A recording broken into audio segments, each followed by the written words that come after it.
ছাদ বাগানে পর পর বেগুন গাছে বেগুন এসে চলেছে। যতদিন পর্যন্ত ঠান্ডা থাকবে এতটাই বেগুন পাওয়া যাবে।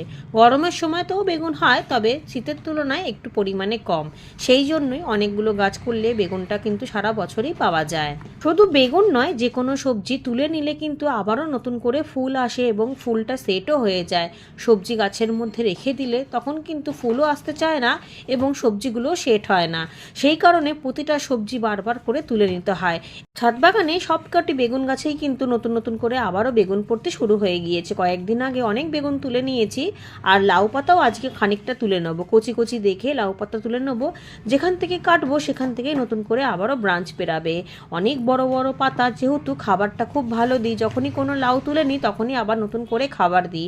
খাবারটা ঠিক সময় মতো দিলে লাউ গাছে ব্রাঞ্চ বাড়বে এবং বারবার কড়া পড়বে।